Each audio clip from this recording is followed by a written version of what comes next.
good afternoon, and good evening, one and all, as per time zones. It is my pleasure to welcome all the participants for the 12th International Webinar Series of NAAC. I welcome the speaker of the today's international webinar, Professor Bhim Prasad Subedi, Chairman of the University Grant Commission, Nepal, Professor Ami Kumar Ratsar, Advisor NAAC, Dr. Ponmudiraj, Advisor NAAC, and all the participants from all over the country who are here to share the knowledge and vast experience in the field of higher education in the country. Now I would like to request Dr. Ponmudiraj sir, Advisor NAAC, to deliver the welcome remarks, sir. Please. Thank you, Dr. Ruchi. Am I audible? Yes, yes. Absolutely, thank sir. you. Absolutely. Thank you. Good afternoon to one and all. Dear participants who are live on YouTube, Twitter, and Facebook, and on our platform, I would like to welcome on behalf of the Director NAAC, Professor S.C. Sharma, on behalf of NAAC, each and every one of us from the NAAC family. Thank you for joining live for this program across the globe from different parts of the country. And as you may be aware, this is the 12th International Webinar Series.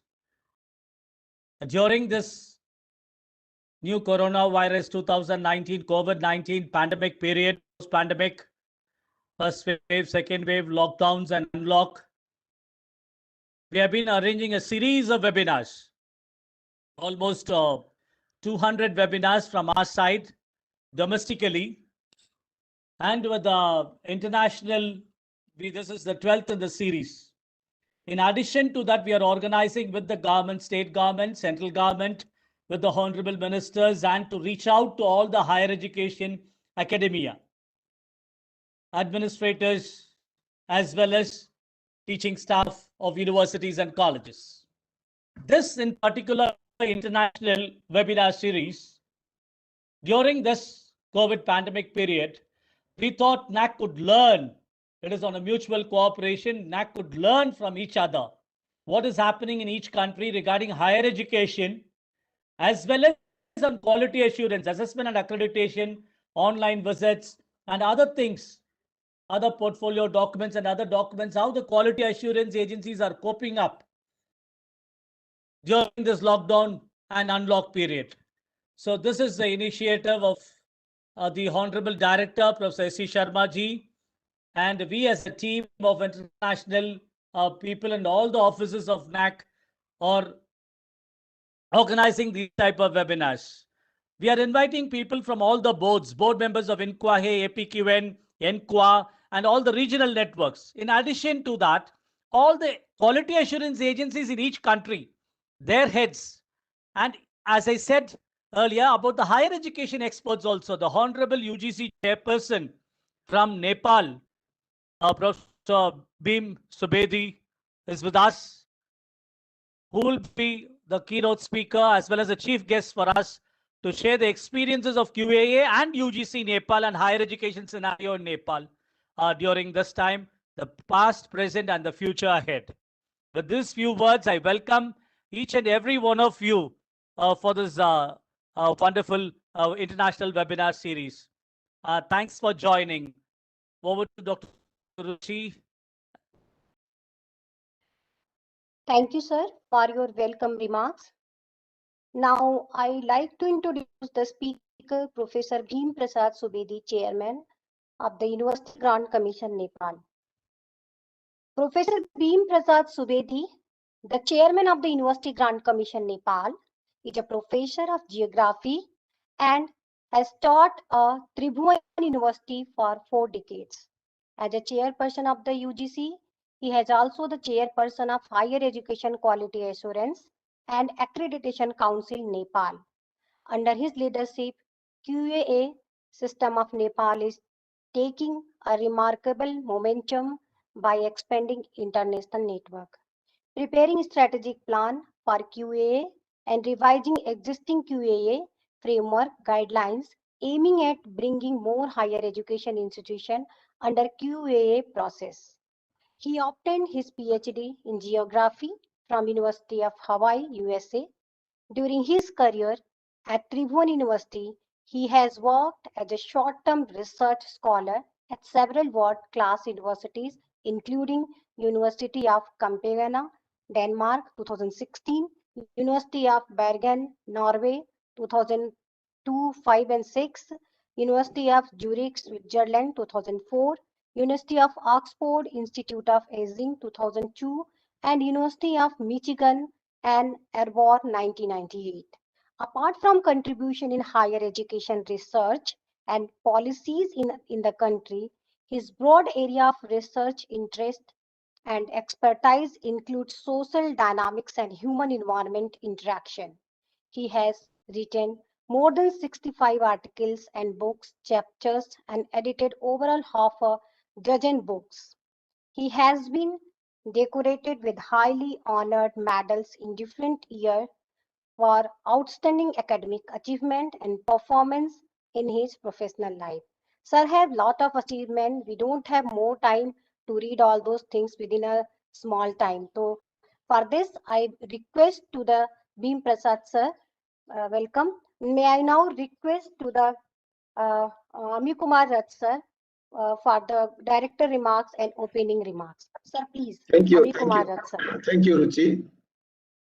Respected Professor Vim Prasad Subedi, Chairman of the University Grants Commission, Nepal, chief guest and main speaker for today's webinar on quality issues in higher education, Nepal's journey in QAA. I, Professor Amiyo Kumar Rath, Advisor NAAC, on behalf of our Honorable Director, Professor S.C. Sharma, NAAC, Director NAAC, and on my personal behalf and on behalf of the entire NAAC family, once again in welcoming one and all and my best wishes for the 12th International Webinar Series organized by NAAC-India. Ladies and gentlemen, from different parts of the world watching live through YouTube, Facebook, Twitter, and WebEx platform. Good morning, good afternoon, and good evening as per time zones. Thank you all for logging in and evincing interest to participate in the 12th NAAC International Webinar Series of NAAC-India. Let me start by saying that NAAC is in its 26th year of service to quality assurance in the form of assessment accreditation in India. NAAC is a member of International Network of Quality Assurance Agencies in Higher Education in QAA. NAAC is also a member of Asia Pacific Quality Network, APQN. So far, NAAC has done around 13,000 accreditations throughout the country. Needless to say that NAAC has also provided leadership and its good practices to different countries. Now, it is the time for international cooperations and mutual learnings during the post-COVID-19 pandemic period. As mentioned earlier by my colleagues, NAAC has organized more than 150 webinars from April 2020, reaching out to the unreached during the pandemic period with a minimum impact of about a million academics within India. NAAC would like to learn from other quality assurance agencies and networks about their best practices and how they would do accreditations, either program accreditation or institutional accreditations in their country. NAAC would also like to learn from different quality assurance agencies, overcome certain common problems in their respective environment. Also, NAAC would like to share its best practices, especially the ICT integration of qualitative part of assessment and accreditation in quality assurance systems. I understand that the main function of Commission is formulate policies for allocating government grants to universities and higher education institutions, disbursement of grants to universities and colleges, and make recommendations to the government for revising the provision of grants. award grants for research, scholarships, and fellowships, take necessary measures to maintain the standards of higher education, advise the government on methods concerning the establishment of new universities or the operation of an institution of higher education with an affiliation to foreign universities institutions, make necessary arrangements for the exchange of resources, funds, and fellowships between universities and educational institutions within and outside Nepal. UGC Nepal is also a member of APQN and QAA, like India. NAAC has learned a lot from international community of quality assurance agencies. Best wishes for the webinar. Over to Dr. Ruchi Tripathi. Thank you so much, sir. And now I request to the speaker, Professor Bhim Prasad Subedi, sir, Chairman of the University Grant Commission, Nepal, to deliver on the topic Qualities Issue in Higher Education, Nepal's Journey to QAA. Sir, please, sir.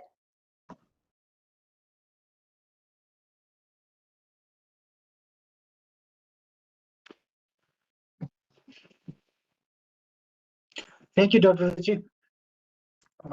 Respected Professor S.C. Sharma, Director NAAC, respected Professor Amiya Kumar Rath, Dr. Raj, Dr. Ruchi, all family members of NAAC, and and all the participants from around the world.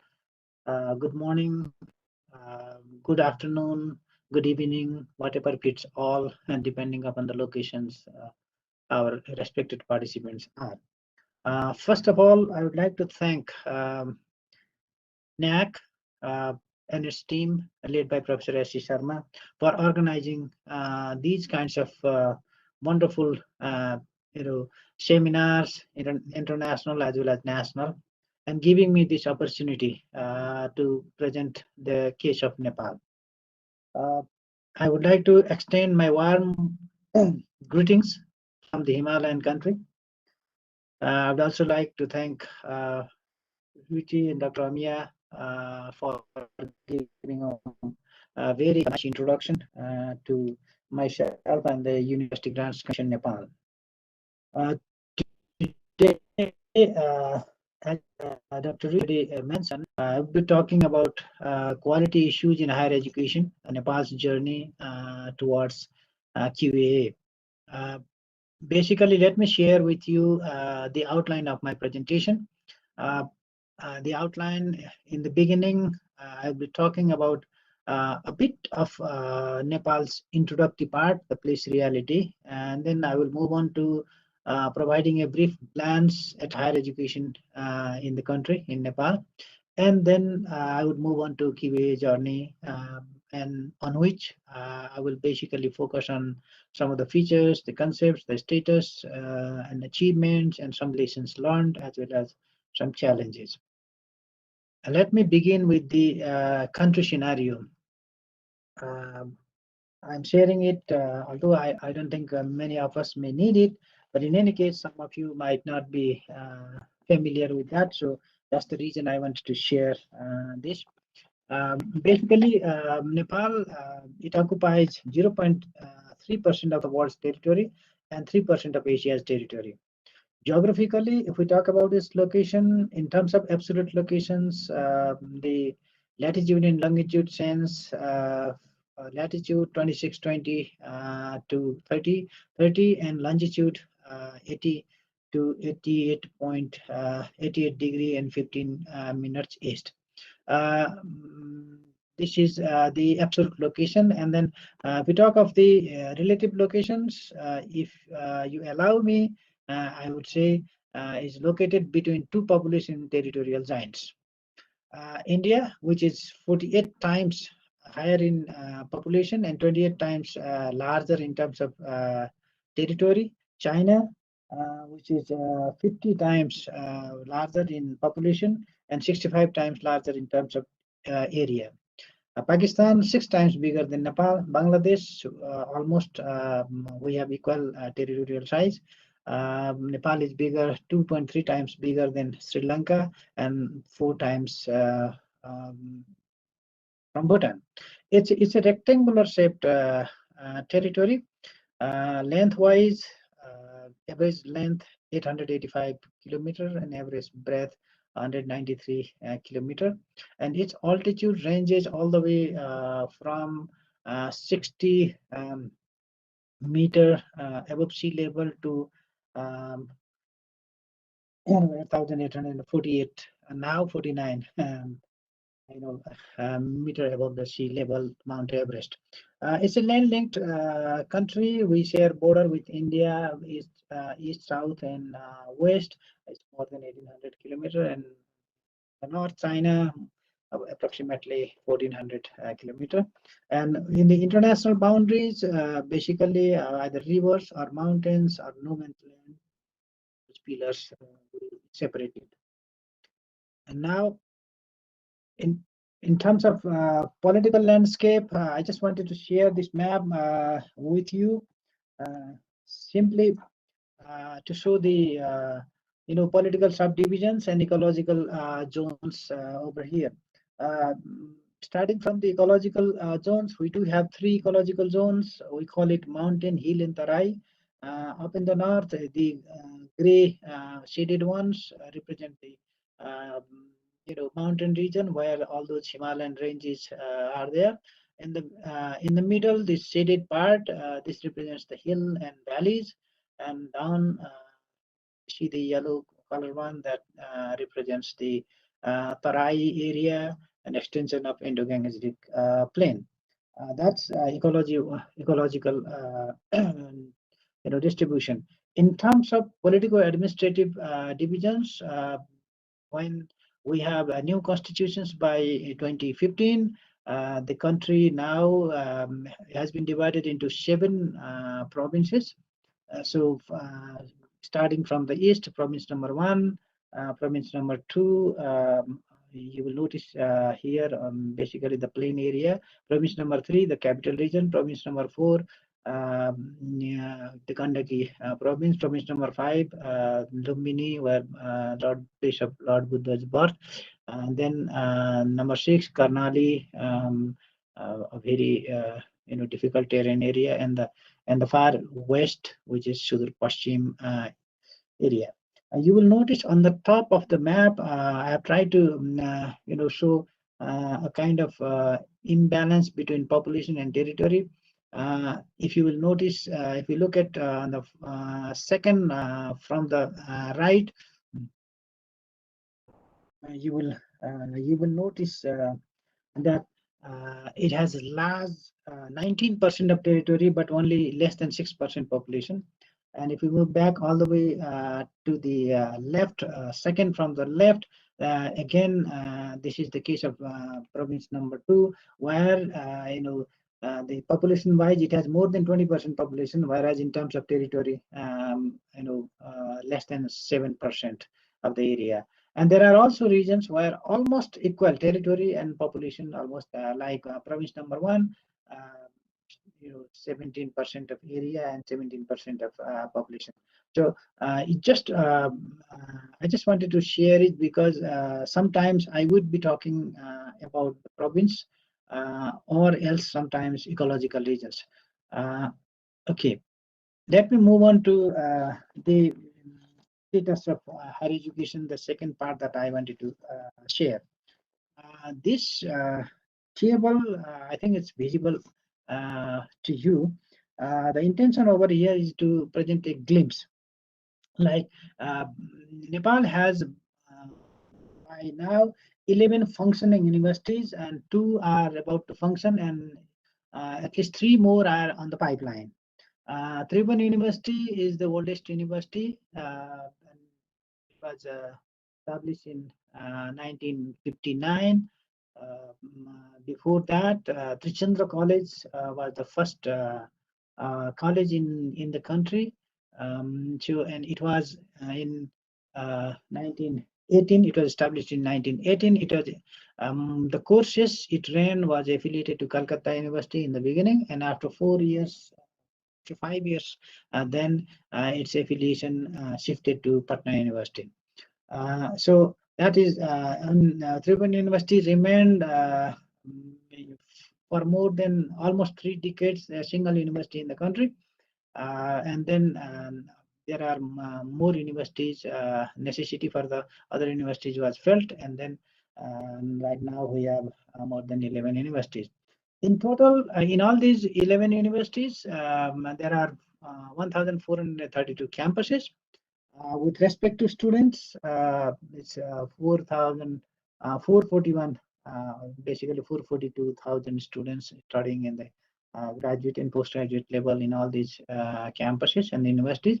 The share of students is such that 48% are boys or male, and then 52% girls.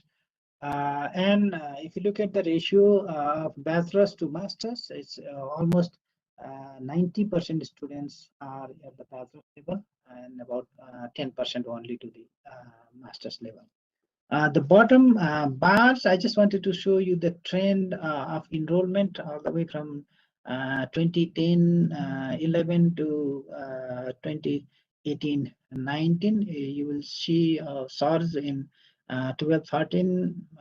Sometimes it happens that when there is student elections and like that, the enrollment goes up, and then steadily, kind of steady, and then slight, increase over the last 2 years. I wanted to share with you this line graph. The intention over here is just to see how the proportional share of boys and girls have been shifting, whether I should use the term shifting or not. So the bottom two lines show that you will notice that the green one represents male and the red one represents female. So in the beginning, in both the male and female, the enrollment has gone up, and then gradually there's some for both sexes it has gone down. But what is important over here is that in recent years, the enrollment of female students has gone up, and on the contrary, the enrollment number of boys has gone down. You'll notice it from there. One of the reason why it has happened is sometimes related to labor migration. So I just thought of sharing another slide showing this what is the situation of labor migration and this enrollment. You will notice again here that in the initial years, starting from 10, 11, for the first 3 years, you will notice an increase both in case of labor migration as well as in case of enrollment. Then onwards, the trend begins to go down, and the downward trends is parallel to both. But then lately, this labor migration has gone down, and this enrollment has gone up. So there's a kind of linkage over here that you will notice, and you already are familiar that the largest in the composition of labor migration is such that more than 85% are male, and then only about 15 to 20% female. So about 15% female. So that may have been the case over here as well. So that's about enrollment. That's about the higher education statistics. Now I would like to take you briefly to the quality assurance and accreditation system in Nepal. The main agency for that is University Grants Commission, and it was established in 1993. It was in 2007 that we started quality assurance and accreditation system. We were running at that time a reform program supported by World Bank, which we call second higher education project. And the first campus that was accredited in 2009 And then we wanted to strengthen the quality assurance and accreditation organogram and this structure. So it was in 2017 that our regulation, higher education quality assurance and accreditation regulation, was approved by the government of Nepal. And then what it meant is in the Higher Education Quality Assurance and Accreditation Council got its formal legal status, and then it also got the functional autonomy, which meant the QAA process, strengthening of the QAA process. To date, a total of 60 higher education institutions have been accredited, 15 for the first time and 7 a second round. Now 70 higher education institution campuses are in post-SSR stage, and now a total of 383 are participating in the system. I just wanted to just briefly mention about what are the governing principles. I think we many of the things, because we have long association with NAAC, we have shared many things from NAAC over here, and I would like to thank NAAC for for all the support that we have been getting from there. This is, I don't want to go into detail, these principles like principle of autonomy, safeguarding social interest, encouragement and support, thoroughness, flexibility, collaboration and transparency. These are some of the principles that we follow. I don't think I need to go into detail with that. And then let me share here the conceptual part. This is what we call this QAA house. And what is in this QAA house, the epistemology or the theory of quality is wisdom and knowledge. You will notice is on top, and wisdom and knowledge is processed in that house to produce this ontological reality that is educated and skilled human resource. This house stands in a solid foundation to bear the load. The foundation includes well tied and connected 3 pillars that represent determination for quality. The credible roof is meant to protect the system from external but undesirable drivers on the one hand, and to be proud of the products from within. The framework also includes periodic monitoring and evaluation and feedback mechanism for effective and efficient implementation of quality enhancement activities. In fact, this framework has 5 sets of double C's. A set of double C's is concerned government and complicit funding paying agency is the foundation on the bottom. You will notice it on the bottom. So, well, 3 sets of double C's, namely, you will notice the 3 sets of double C's that stand as 3 pillars. The one on the left, competent managers and committed staff. The one in the middle, you will notice capable professors and curious students. And the one on the right, consummate graduates and complying markets. And these work as 3 pillars. Further, a set of double C, you will notice is on the top. I already mentioned about it. And it is also, you will also notice 2 tie beams on the bottom that link all these pillars and making this house a solid foundation. Resource, infrastructure, and information, and the second tie up national and international relation. That's a conceptual framework we developed during our work at developing our strategic plan for QAA. The other one I just wanted to say, I think there is the slide has not come out quite well, but anyway, I just wanted to share this governing structure of QAA. On the top, as I already mentioned, there is University Grants Commission.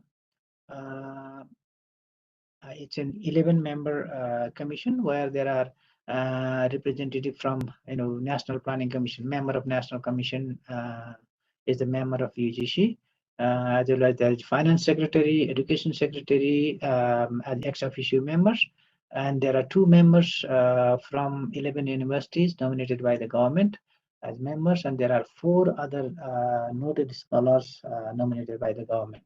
And there is a chairperson and the member secretary. Together, it constitutes 11-member University Planning, University Grants Commission. And then under this UGC, there is this Higher Education Quality Assurance and Accreditation Council.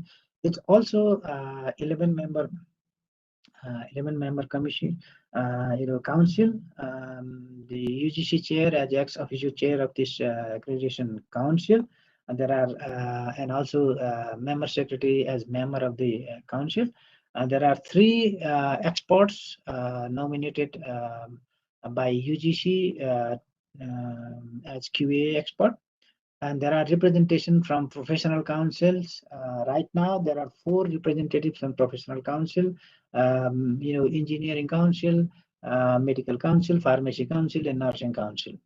And QAA director functioned as member secretary of the council. And this we have administratively we have Higher Education Quality Assurance Council's directorate, which is headed by Director of Quality Assurance and Accreditation. Within this directorate, how do we function is there is a technical committee. It's a 7-member technical committee, and all 7 members are the experts. We select UGC, selects 7 experts, and they are expected to represent various disciplines and various faculties and various levels of expertise. And within that, as and when necessary, some technical subcommittees are formed depending upon which faculty we are assessing in, and also what kind of SSR is submitted to.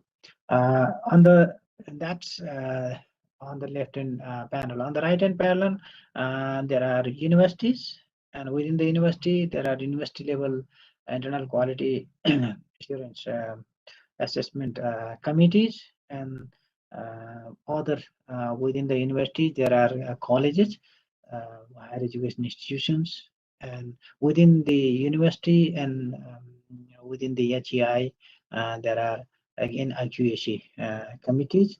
And with respect to working for quality assurance and accreditation, they form self-assessment team, normally 3-member team who work for preparing all kinds of documents for as part of self-assessment work. So that's the organizational governing structure of UGC, quality assurance and accreditation system. Now, having said that, let me briefly mention the basic features of accreditation system in Nepal. I also mentioned to you briefly earlier, it's an emerging area. As you notice that we started it from 2007, and we have not moved as far as we could have. So it's an emerging agenda. And right now, we follow the principle of voluntary participation. It is voluntary for higher education institutions to participate in quality assurance and accreditation. It's not mandatory for them so far, but we are the government is trying to make it mandatory, but not yet. So basically, it adopts a sort of universal model applicable to all. So far we have been able to provide institutional accreditation only. We have not gone beyond. We are thinking, but not so far again. So institutions are accredited, and still because we started during the time of second higher education reform project, and to initiate and to motivate individual institutions. We thought of providing some incentive so that they come within the purview of quality assurance and accreditation. So we provide incentive to those institutions who begin their who show their interest and get into this process. So in basically in all the steps like letter of intent and then preparation of self-study report and this peer review teams assessment. In all these stages, once they cross the stages, we provide some level of grants. So this is just to motivate. So it is still incentive oriented from the UGC side. And basically it's a facilitative assessment we follow. Whenever they submit their for example, if they submit a letter of intent, and if we see some of those areas where they can improve, we always provide them feedback, and so happens to at all stages. So we provide feedback and we expect their response, and then even on those responses we again provide feedbacks depending upon what kind of responses they were able to provide. So it's rather a facilitative assessment than pure assessment. And we, in our peer review team, so far we have been we have been able to engage a number of international experts, and primarily a large number from India. Our Indian colleagues, we would like to thank for giving their time to promote our higher education system. And also some from NAAC. I can see some of my colleagues mentioning NAAC, that they were here in as part of this quality assessment team in some of those campuses within the country. And then in the peer review team, depending upon what kind of what faculty we are assessing, we participation of professional councils representative is mandatory. For example, if we are assessing some engineering college, the representative from engineering council. Similarly, if it is a medical college, then medical council's representative, and so on. So that's basically the feature that we work on. And again, we see during our future course, we see QAA as the foundation of quality enhancement. Now, when we assess the colleges or higher education institutions, so far, I think we basically follow almost similar process, similar criteria. I know NAAC has revised and but we are still using something the earlier like. So we have this 8 criteria to which there are 120 indicators, and the weightage are given as follows: policy and procedures 15, curricular aspects 10, teaching, learning and evaluation 15, research, consultation and extension 10, infrastructure and learning resources 20, student support and guidance 10, educational information system 10, public information 10. That makes up 100. That's the assessment criteria and weightage.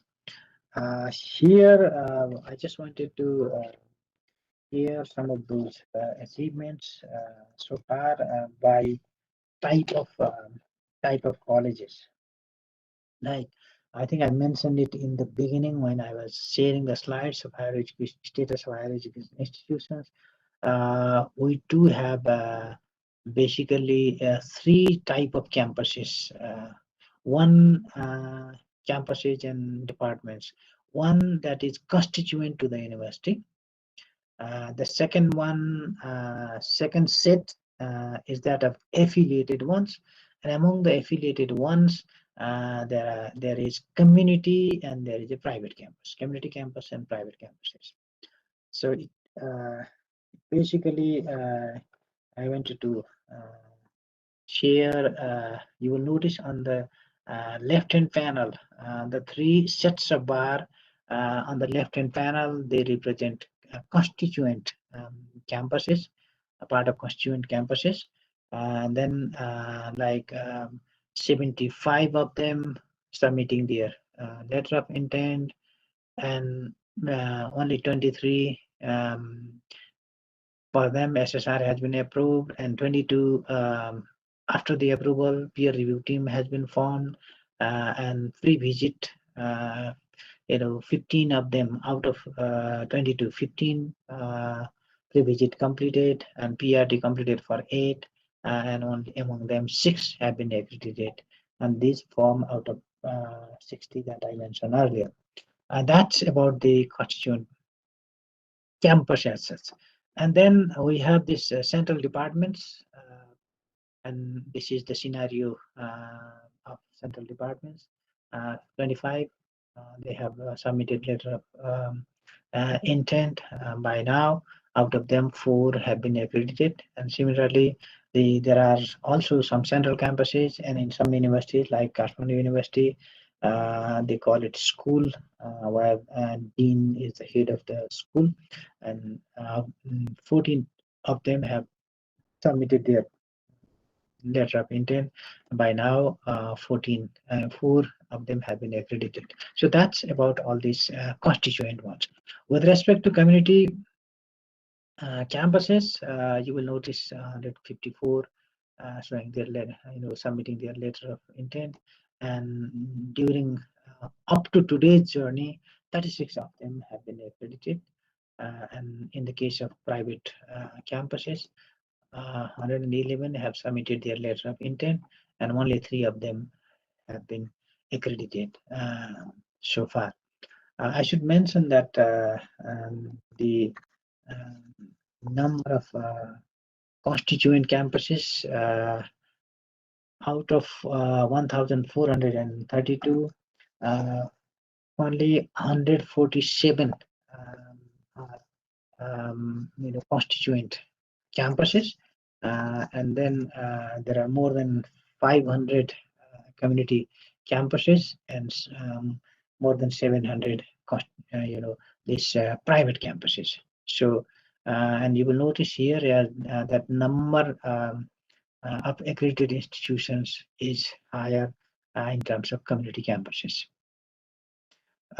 This is just to share with you by accreditation and letter of intent process by university. By far, Tribhuvan University, as it shares more than 76% of total students share. From Tribhuvan University, 311 have submitted their letter of intent, and out of which 100 hundreds have SSR approved, and in Kathmandu, 7, Pokhara 12, Purvanchal 19, Far Western 12, and Midwestern 15. Again, out of these 11 11 universities, 3 of them have not come into this QAA system because some of them are quite new. So the rest of them have come to this scheme. 2 universities have only 1 institution that have been accredited. So again, Tribhuvan University, the largest one. Let me share some of the recent provisions in terms of the policy provisions. So the latest periodic plan, that's 15th plan, it has clearly stated that we want to develop higher education institutions and universities as technology-equipped learning centers and strengthen QAA system for knowledge promotion and transfer. So it puts emphasis on QAA. In 2019, we also have this national education policy approved by the cabinet, and it also lays emphasis on quality assurance, and accreditation system. Categorically, it just mentioned that development and institutionalization of QAA and national quality framework, strengthening and reforming criteria, benchmarks, indicators in line with QAA and national quality framework, and applying them in grant disbursement. So it basically says that whatever grant disbursement we have been giving from the University Grants Commission, it has to be linked with quality assurance. The strategy it mentions is improving the quality of service of higher education institutions as an international standard, practice, acceptance to fulfill the meet national demand, and establish and practice effective monitoring, observation, and assessment system to enhance the quality education, higher education. That's the policy framework. Now, I just have 2 more slides to share. In the meantime, once we thought we have a sizable number of higher education institutions accredited and accredited for more than 2 years. Basically, the accreditation is for 5 years, and every year we mentioned that there will be monitoring of these institutions.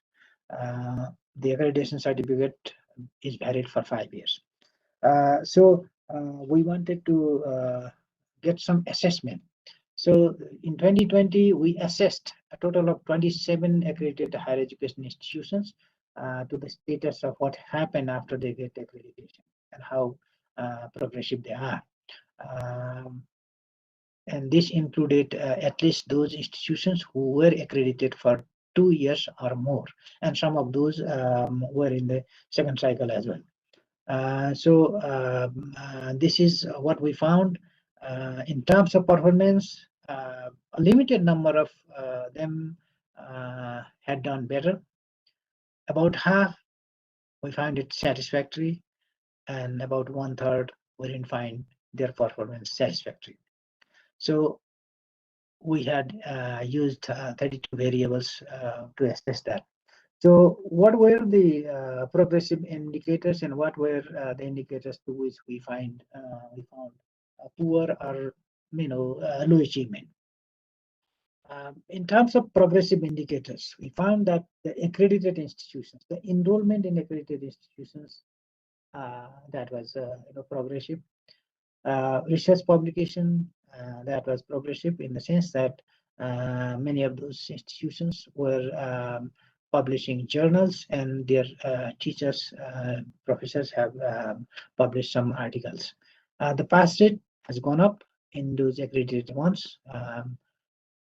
Cost sharing, well, they have started cost sharing with other agencies as well. Faculty initiation of training of faculties, that was progressive.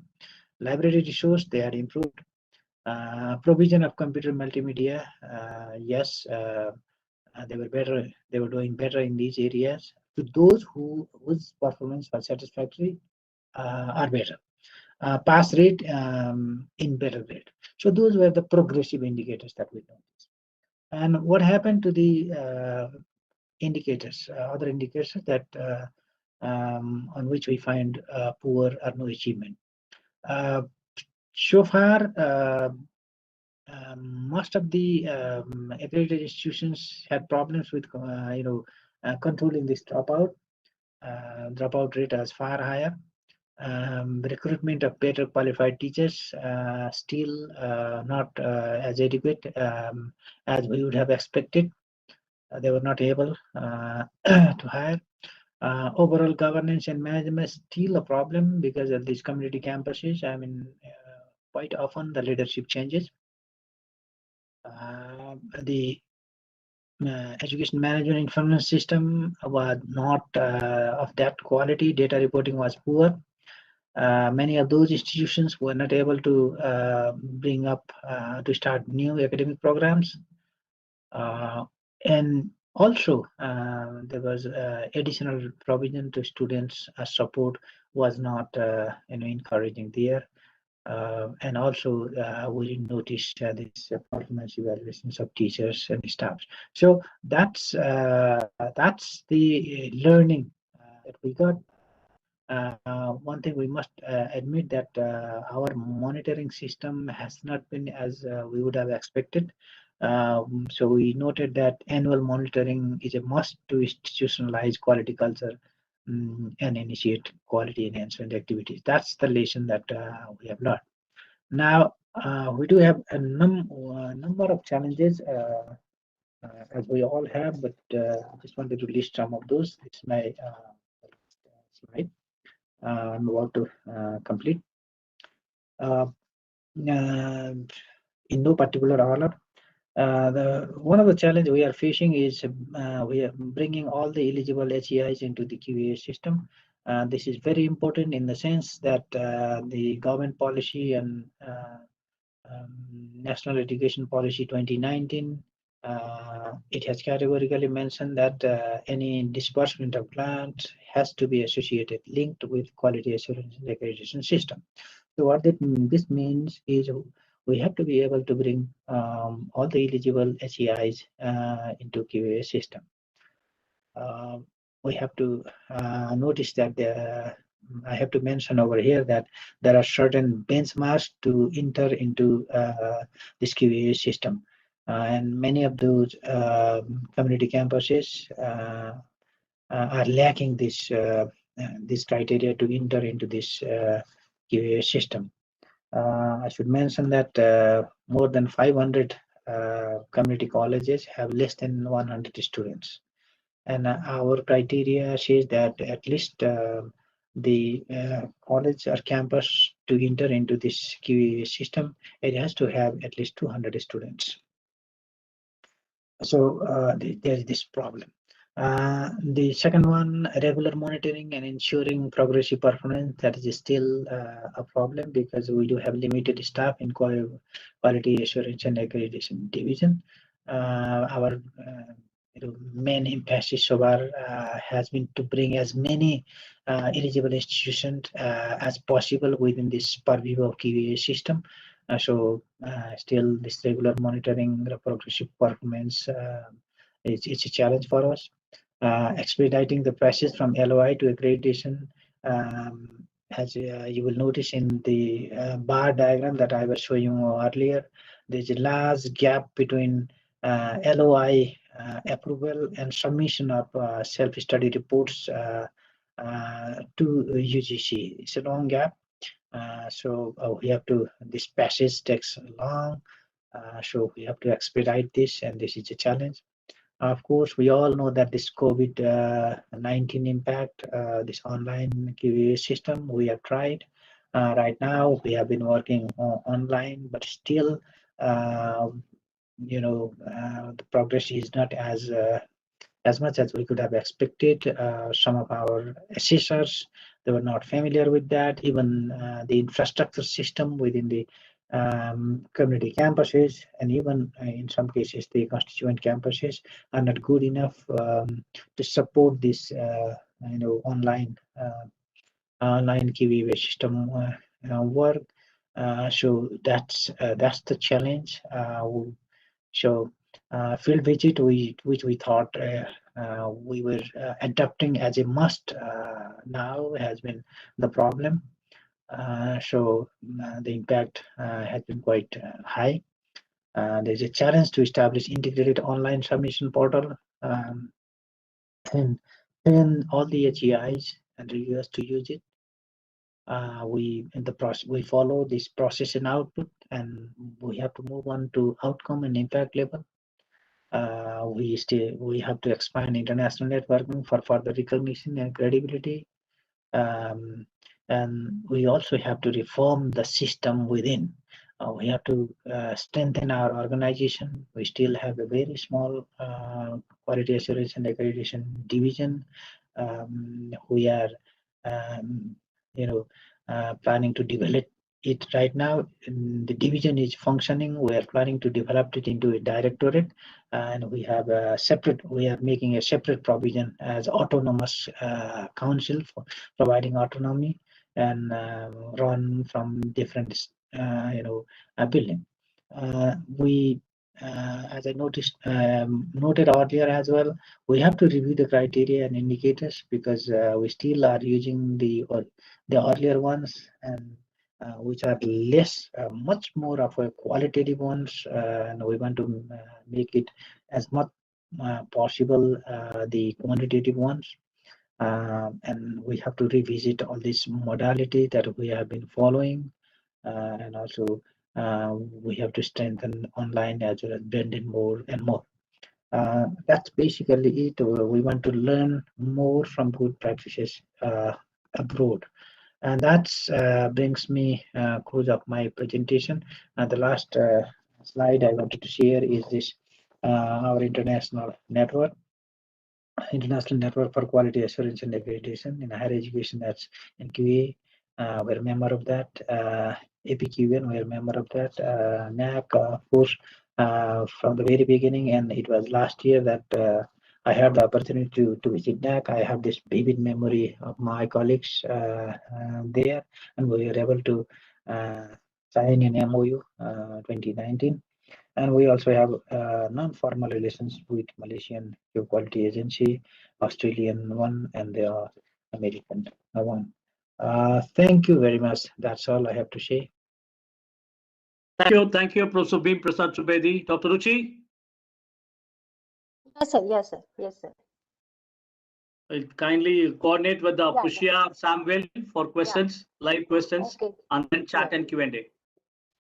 Okay, thank you, sir. Thank you, Subedi, sir, for your pleasant and wonderful speech.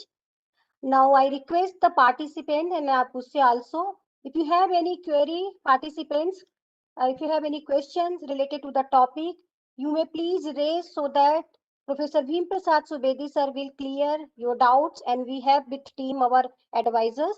So please ask your question if you have any doubt. Pusya Lachim, please help them. Dr. Pushya, all the chat questions I have answered. It is about compliments and one or two only. And regarding Q&A, Dr. Kalpana Dixit have raised some 2 or 3 about NAAC processes only, which I have answered in Q&A. Other than that, I don't see any Q&A and chat questions. Kindly, you can also check Dr. Pushya. Excuse me, can I close the sharing of screen? Yes, you can close. How do I do? Sir, just go to the top, sir. Stop Pushya? sharing, sir. Stop sharing. There is an Okay, option on Yesterday top. you did, sir. Yesterday you did. Yes, thank you. Thank you, sir. Yes. Dr. T.S. Ramakrishna, you may ask your question.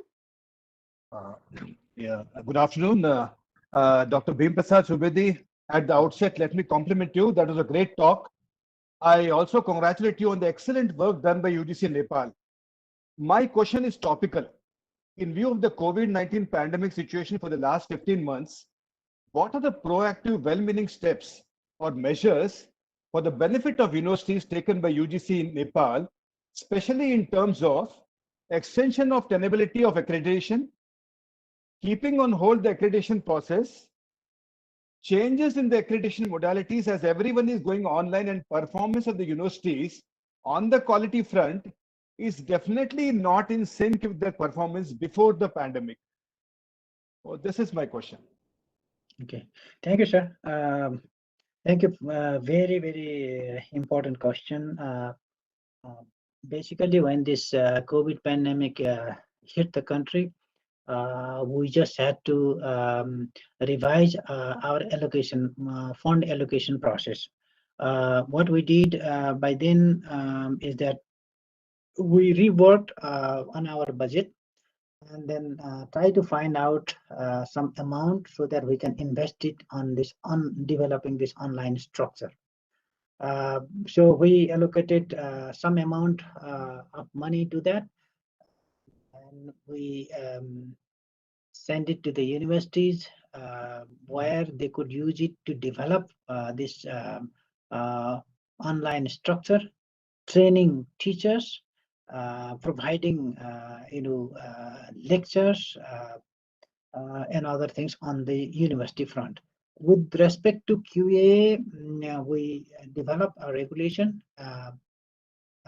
And also we developed the regulation as well to the universities as well, that now onwards, considering the situation that we are facing, we have to go for online teaching, so that we also did it to the QAA process. We developed this online assessment system. We organized a workshop with those who were engaged in assessment, and we also developed these guidelines. So right now we are basically working online, but what our colleagues are saying is that it's not always good to do online only. At least we should have one visit of the peer review team. So then we are working on that line. So it's now, it was very difficult in the beginning for two reasons. Number one, our institutions didn't have all these infrastructures ready for that, and it took some time to develop those infrastructures from the college side, from UGC and quality assurance side. The members who were part of the assessment team, they were not quite familiar with that, and I should whether I should share it or not, but I just thought, we use most of the senior professors on the team, and it's not easy for senior professors to work all the time on digital mode. They are used to printed document. We study all these printed documents. So that sort of position also really happened. So we are right now, even our division, we had some limitations, but now we are working on trying to cope with it. In between, which are some relaxations, and then again, the situation we are working it. We are keeping on hold. We think the way forward could be a sort of blended mode. Professor Beam, thank you, Professor Beam. There is one question by our assessor, Professor Swarnalata Saraf. What do you mean by community HEI? What do you mean by community higher education institution? Thank you. What I mean by community HEI is that I mentioned to you there are three types of colleges in Nepal. One is constituent, that is part and parcel of the university. The second one is the community that I mentioned, where a group of people who are interested to run institutions, they come up and then work in a cooperative manner, and as a non-profit organizations, and they apply for establishment of college with the university and the programs. So they are affiliated to the university in terms of curriculum, examinations. That is run. That's all run by the university. But in terms of running administrative and financial matters, it's their own. It's their own stake. So that's the community. It's not for profit. Number of investors get in. That's the community one. It's for community. But still, they are affiliated to one or other university. All these degrees, their curriculum is approved by the university, and examination is taken by the university. Thank you, Dr. Bim. Because we are just 4 minutes ahead, we are going ahead, but we'll take that as last. Usha, kindly help me.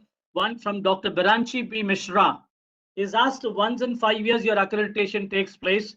Regarding the authenticity of the data, what the HEI submit, and in between accreditation period, is there any mechanism in between the accreditation period to ensure the authenticity of data, and in between the cycles of accreditation, what you do?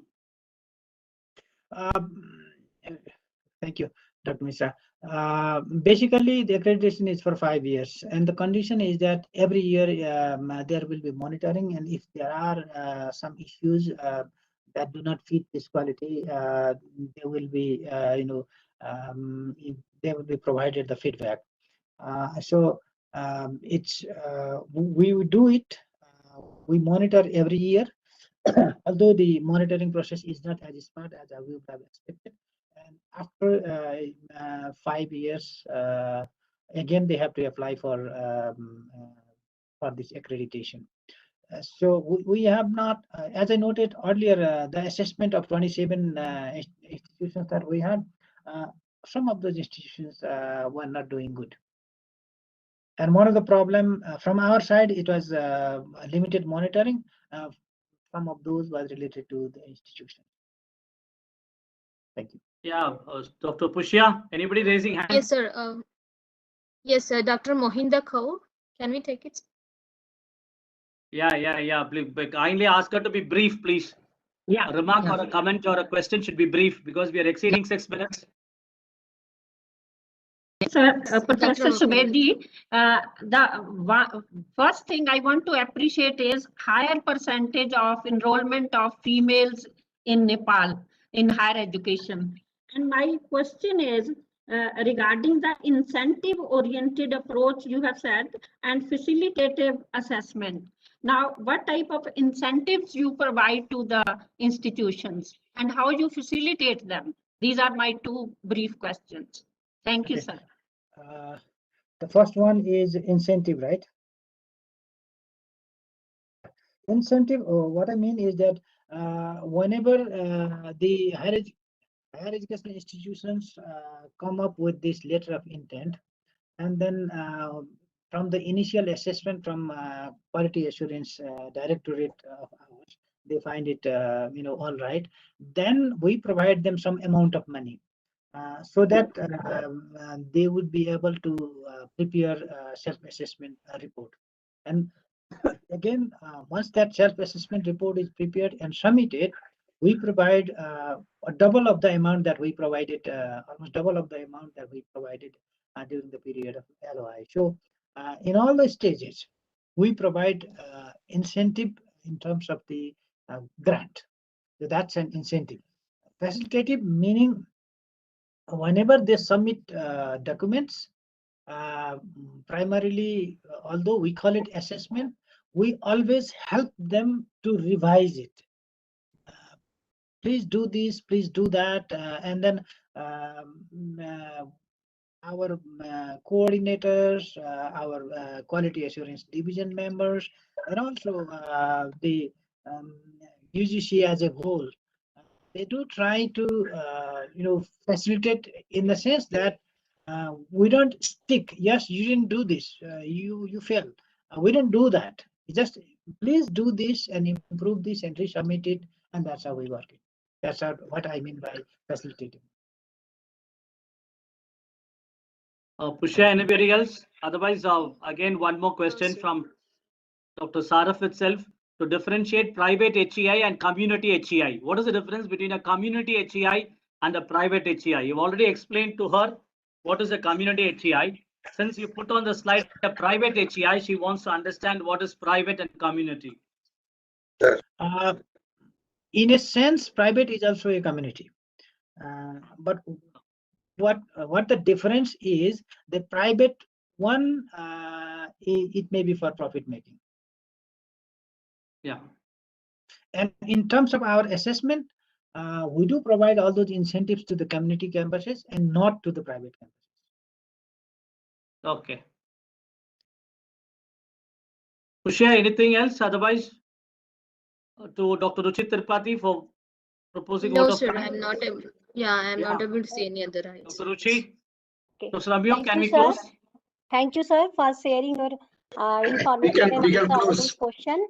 Yes. Now, shall I proceed, sir? Yes, proceed. Yeah. Dr. Ramyo, any of our panelists have some questions? Our panelists, Dr. Samuel, Dr. Ramyo, Dr. Ruchi, you have any questions for the Honorable UGC Chairperson? See, Nepal? one thing, just adding to what Dr. Mishra has asked, after the accreditation is over, right, the kind of monitoring used to do it for the college and the universities.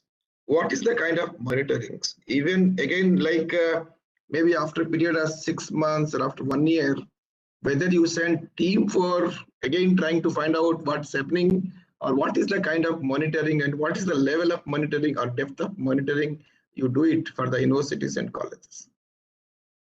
Thank you. Very important. Two types of monitoring we carry out. First one is what we call desk monitoring.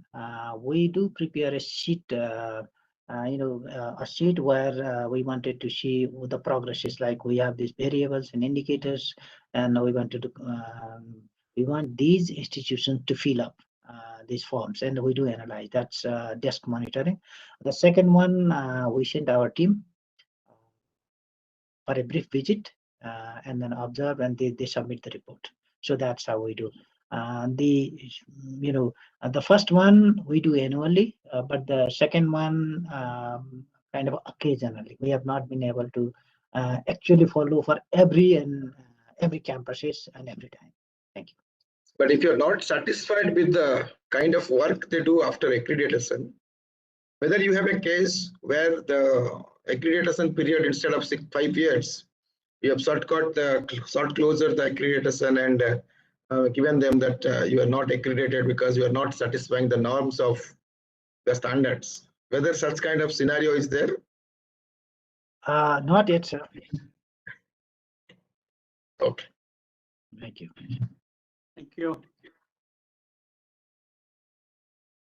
Ruchi? Yes, sir. Shall I Yeah, proceed? please. Yes, Dr. Ruchi. Okay. Thank you, Professor Subedi, sir, for answering all the questions. Thank you so much, sir. Finally, we came to the end of the program by delivering the formal vote of thanks. First and foremost, I thank our director, Professor S.C. Sharma, sir, for your support in organizing this event. Sir, your guidance is always encouraged us. Thank you, sir. Thank you so much.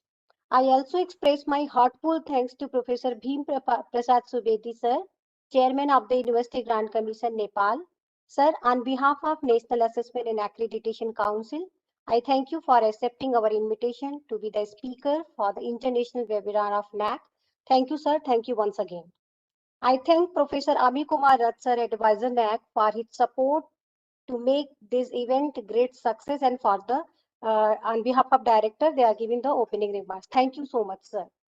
I thank Dr. Ponmudiraj, sir, Advisor NAAC. Sir, you are the backbone of this event from starting to the end, and it is become a great success. Thank you, sir. Thank you to you. I also thanks all the distinguished participants across the globe for sparing your valuable time for making this program successful. Thank you all the delegates. We have been fortunate enough to be backed by our team of very motivated and dedicated colleagues, which include our advisors, deputy advisors, assistant advisor, consultant, academic consultant, administrative staff, finance, SFLO, AO, and all the good hearts who worked behind the screen. Last but not the least, I thank you, NAAC ICT team, Mr. Samil sir, system analyst, Pusya Lakshmi, and all the ICT team for their cooperation in making this event successful. Once again, I thank you all for your attention. Thank you very much. Thank you, Amio. Thank you, Professor. Thank you, Professor Bhim. Thank you all. It's my pleasure. I had a wonderful time. Thank you. Thank you, sir. Yeah. Dr. Samuel, you can close it. Sir. Yes, sir. Shall we close the session, sir? Yes, Pushya. Yes, Pushya. Yes, Professor. Yes. Thank you. Pushya, can close. Yes, sir. Thank you, sir. Thank you all. Thank you. He is there with the student. Just wait for half an hour, sir. Pushya, close.